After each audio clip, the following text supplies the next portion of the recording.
So ఫైనల్గా మన బుజ్జి తల్లి యశస్విని అయితే వాళ్ళ తాతయ్య గారి దగ్గర హెయిర్ కట్ చేయించుకోవడానికి కూర్చుందనమాట. హెయిర్ కట్ అంటే బొప్పనం అనమాట, గుండు చేయించుకోవడానికి వచ్చింది. సో మన యశస్విని లాంటి చిన్న చిన్న పిల్లలు బోల్డ్ మంది ఉన్నారనమాట, చిన్న చిన్న పిల్లలు. సో అందరూ కూడా మా కోనసీమ సైడ్ అందరూ కూడా ఏంటి అంటే హెయిర్ ఎస్పెషల్గా అన్నవరం సత్యనారాయణ స్వామికి ఇస్తారనమాట. సో చూసారా, చిన్నపిల్లల్ని గట్టిగా పట్టుకోవాలి అన్నమాట అలా చేయించేటప్పుడు, లేదనుకోండి కట్ అయిపోద్ది అనమాట. సో చాలా చక్కగా వాళ్ళ తాతగారిని చూస్తా కూల్గా కామ్గా చేయించుకుంటాను చూసారా. సో మన బుజ్జితల్లి యశస్విని.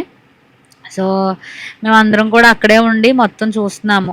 సో అక్కడ హెయిర్ కట్ చేసిన అతను కూడా చాలా పేషెన్స్గా కాన్సన్ట్రేటెడ్గా చేశారనమాట. సో పట్టుకోవడం కుదరకపోతే అలా కాదు ఇలా పట్టుకోండి ఇలా పెట్టాలి అని చెప్పి, సో తల ఇంకా నానకపోతే నానబెట్టి వాటర్ అది యాడ్ చేసి చాలా చక్కగా చేశారు, చాలా కాన్సన్ట్రేటెడ్గా.